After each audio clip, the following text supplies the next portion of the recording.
लाल रंग से जिसमें बेहद खतरनाक दिखने वाले राक्षस रहते हैं, तक गांव के लोगों को कुछ नहीं कहेंगे राक्षसों और इंसानों के बीच समझौता टूट चुका था। जितने भी क्रीचर्स थे वो पहले गांव पर आकर हमला किया करते, इसलिए वो डरकर भागने लगती है और तभी हमें उस क्रीचर को दिखाया जाता है जो उसका पीछा कर रहा होता है। ईवी की सेंसेस बहुत ज्यादा एक्टिव होती है, इसलिए वो उससे बचकर भाग रही होती है और उसने उसे मारने की कोशिश की कि महिलाओं ने कभी भी लाल रंग की स्ट्रॉबेरी नहीं खाई है, क्योंकि इस पूरे गांव के लोग लाल रंग से बहुत ही ज्यादा डरते हैं और अगर इन लोगों को कोई पेड़ पौधा लाल रंग का दिख भी जाता है तो ये उसे तुरंत उखाड़कर जमीन में गाड़ देते हैं। इस गांव के लोग कभी भी इस गांव से बाहर नहीं जा सकते, क्योंकि इससे उनकी जान जा सकती है। असल में गांव के चारों तरफ एक जंगल है जिसमें बेहद खतरनाक दिखने वाले राक्षस रहते हैं। कई सालों पहले इस गांव के पूर्वजों ने राक्षसों के साथ एक समझौता किया, जिसमें शर्त ये थी कि राक्षस उस वक्त तक गांव के लोगों को कुछ नहीं कहेंगे जब तक कोई गांववासी गांव से बाहर जंगल में अपना कदम ना रख दे।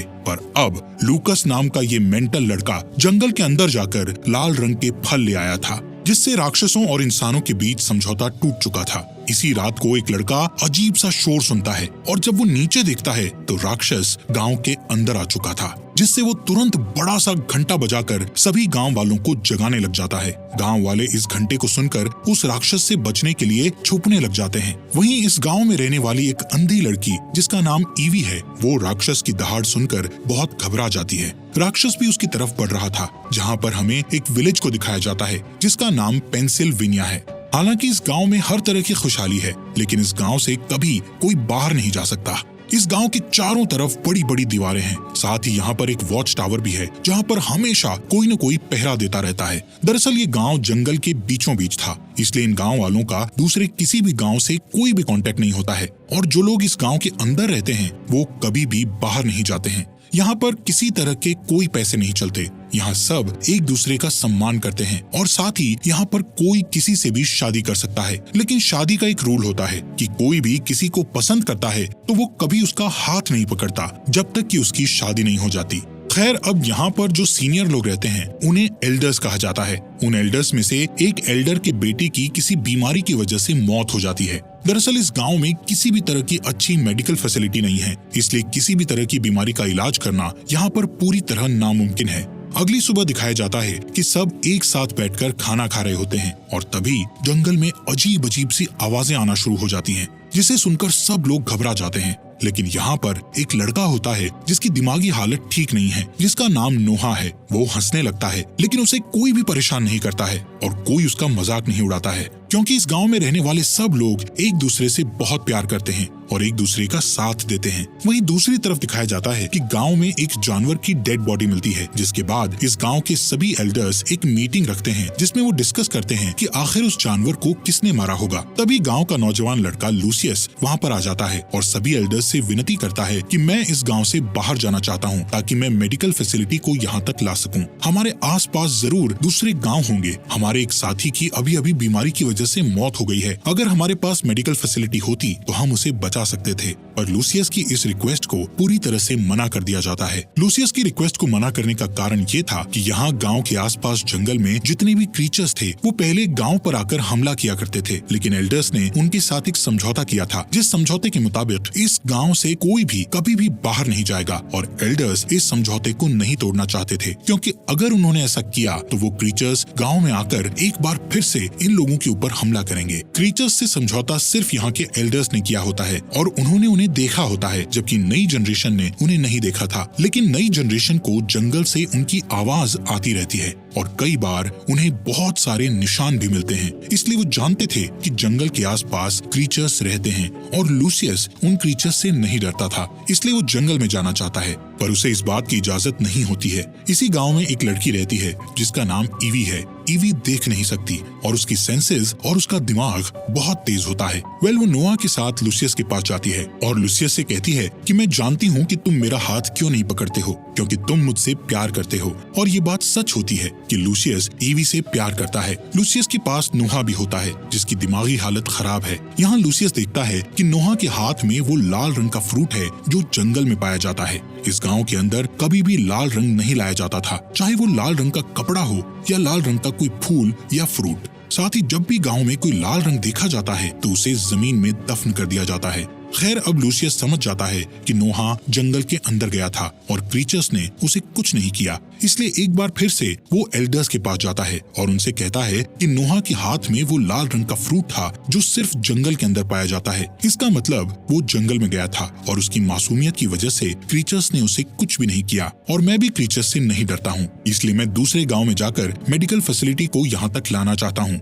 जिसके लिए मुझे इसकी इजाजत दे दी जाए। लेकिन एक बार फिर से एल्डर्स उसे मना कर देते हैं। अब लूसियस के दिमाग में सिर्फ एक ही बात चल रही होती है कि वो किसी भी तरह से इस गांव से बाहर जाकर मेडिकल फैसिलिटी को गांव तक लेकर आएगा। इसीलिए सबके मना करने के बाद भी अगली सुबह वो गांव की बाउंड्री से बाहर चला जाता है, जिस दौरान वो अपने सामने एक साए को देखता है जो कि क्रीचर्स का साया होता है। वो बाउंड्री के अंदर वापस आ जाता है। इसी रात को जो वॉच टावर पर पहरा दे रहा था, उसे अपने वॉच टावर के नीचे एक साया दिखता है जो कि क्रीचर्स का साया था। ये देखकर वो पूरी तरह डर जाता है और बेल को जोर जोर से बजाना शुरू कर देता है। बेल की आवाज सुनकर गांव वाले भी डर जाते हैं। दरअसल गांव में जितने भी घर हैं, उन सब घरों के नीचे एक बेसमेंट है और जब भी इन्हें खतरे का एहसास होता है तब सभी उस बेसमेंट में जाकर छुप जाते हैं। लेकिन ईवी अभी बाहर होती है क्योंकि वो लूसियस का इंतजार कर रही थी। तभी लूसियस आता है और उसे भी बेसमेंट में ले जाता है, जिसके बाद पूरी रात इन्हें क्रीचर्स की आवाज आती है। और अगली सुबह जब गाँव के लोग अपने बेसमेंट से निकलकर घर के बाहर आते हैं तो देखते हैं कि हर एक दरवाजे के बाहर लाल रंग का एक निशान है,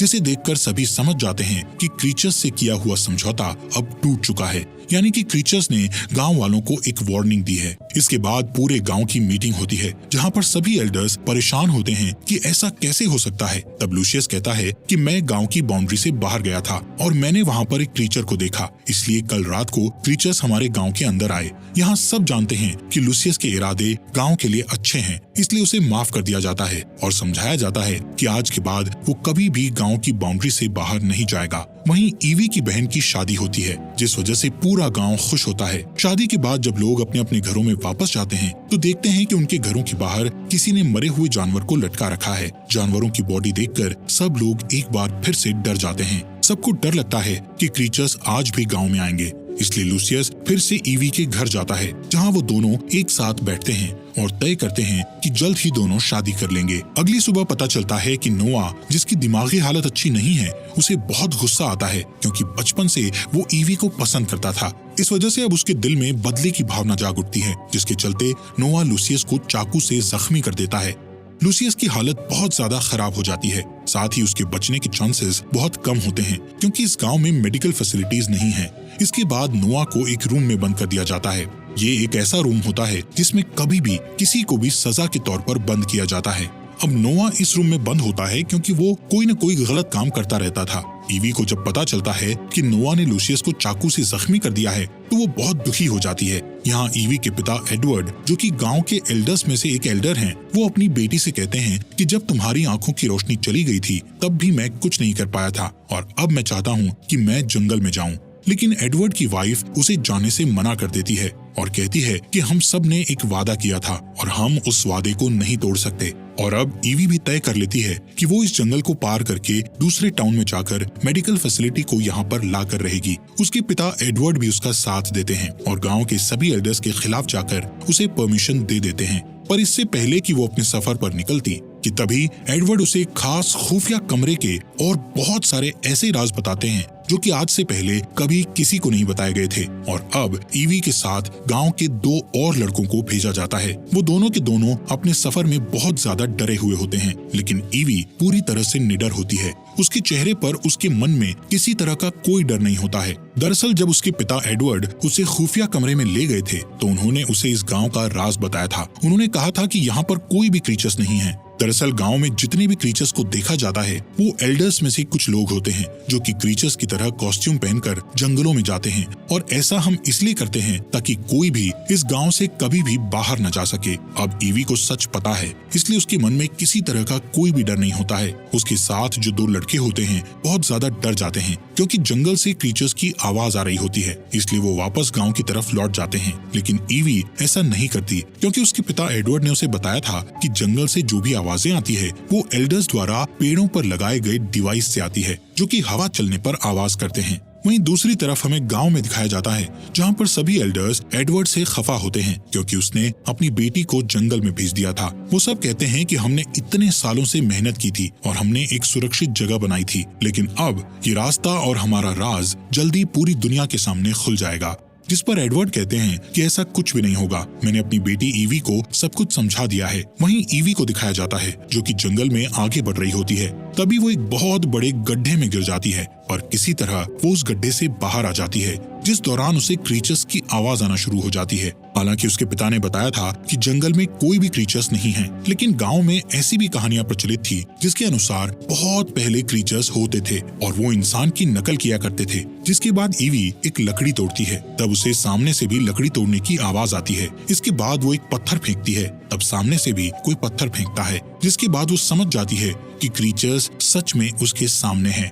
इसलिए वो डरकर भागने लगती है और तभी हमें उस क्रीचर को दिखाया जाता है जो उसका पीछा कर रहा होता है। ईवी की सेंसेस बहुत ज्यादा एक्टिव होती है, इसलिए वो उससे बचकर भाग रही होती है और जिस गड्ढे के अंदर कुछ देर पहले वो गिरने वाली थी, वो उसी गड्ढे के सामने खड़ी हो जाती है। साथ ही उसे पता है कि उसके पीछे क्रीचर्स आ रहे हैं। इससे पहले कि क्रीचर उसे पकड़ता, वो सामने से हट जाती है और वो क्रीचर गड्ढे के अंदर गिर जाता है। वहीं दूसरी तरफ गांव में दिखाया जाता है जहां पर सभी एल्डर्स उसी सीक्रेट रूम में जाते हैं जहां पर नोआ को कैद करके रखा गया था, लेकिन वहां पर नोआ नहीं होता है और वहां पर एक खुफिया रास्ता होता है। यहाँ पर कुछ सामान के साथ जानवरों की खाल भी होती है, यानी कि गाँव में जितने भी जानवरों को मारा जा रहा था वो एल्डर्स नहीं मार रहे थे बल्कि नोआ मार रहा था, जिससे एल्डर्स भी परेशान थे। यहाँ पर हमें पता चलता है कि नोआ का दिमागी संतुलन ठीक नहीं है, लेकिन वो दिमाग से बहुत ही शार्प है और उसे वो कॉस्ट्यूम मिल गई थी जिसे पहनकर एल्डर्स जंगल में घुमा करते थे, यानी कि उसके पास वैसा ही कॉस्ट्यूम था जिसे पहनकर वो भी जंगल में एल्डर्स की तरह घूमता था।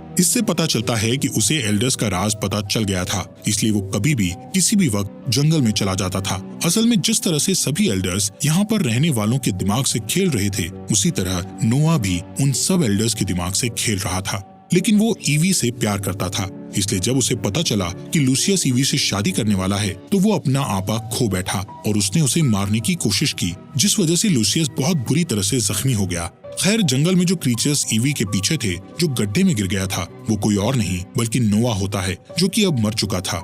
यहाँ ईवी अपने सफर पर आगे बढ़ जाती है।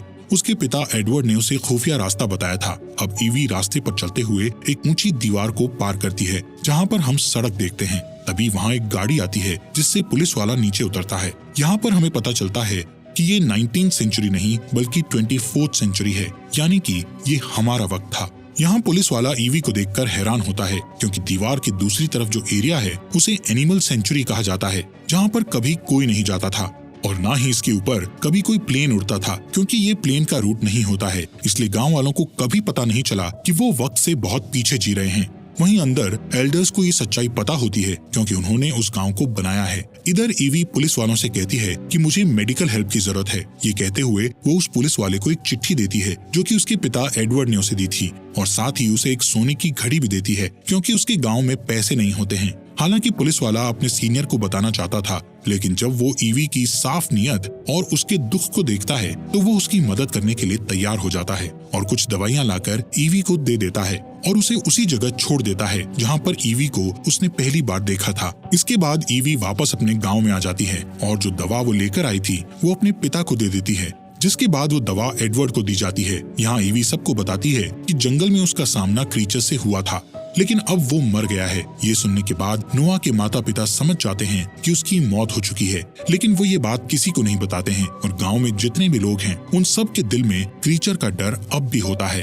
अब सवाल ये उठता है कि एल्डर्स ने इन क्रीचर्स को बनाया ही क्यों? दरअसल 1972 में जब एडवर्ड एक प्रोफेसर था तब वो उन लोगों की काउंसलिंग किया करते थे जो बहुत ज्यादा दुख में थे और उन सब के दुख का कारण ये दुनिया थी। इस दुनिया में बढ़ते क्राइम के चलते उन सब ने अपनों को खोया था, इसलिए प्रोफेसर ने उन सब के साथ मिलकर एक प्लान बनाया जिसमें उन्होंने ऐसे गांव को बनाया जिसके बाहर कोई भी नहीं जा सकता और न ही बाहर से कोई इंसान यहाँ पर आ सकता था। दरअसल ईवी के पिता प्रोफेसर एडवर्ड बहुत ज्यादा अमीर थे। उनके पास उनके खानदान का बहुत पैसा था और उन्होंने अपने खानदानी पैसे से इस पूरी जगह को खरीद लिया था, जिसके बीचों बीच उन्होंने इस गांव को बनाया था। साथ ही वो पुलिस को फंडिंग भी किया करते थे ताकि कोई भी दीवार के उस तरफ आने की कोशिश ना करे। इसलिए पुलिस दीवार के चारों तरफ वाली सड़क पर घुमा करती थी ताकि दीवार की दूसरी तरफ कोई भी ना जा सके। साथ ही एडवर्ड गवर्नमेंट को फंडिंग भी किया करते थे ताकि कोई भी प्लेन उस जगह के ऊपर से ना उड़े। और वहीं ईवी ने ये गवाही दी होती है कि उसने जंगल में एक मॉन्स्टर को मारा है, जिससे एक बार फिर से सबके दिलों में डर बैठ चुका था। यानी कि इनका राज अभी भी राज ही रहेगा और गांव में जितने भी लोग हैं उन सबको एक पुराने तौर तरीकों वाली यानी कि 200 साल पुरानी जिंदगी को जीना होगा। ये सब बच्चे जब यहाँ पर आए थे तब वो बहुत छोटे थे और अब सब बड़े हो गए हैं, इसलिए इन्हें कुछ भी याद नहीं होता है और इसी के साथ ये कहानी समाप्त होती है।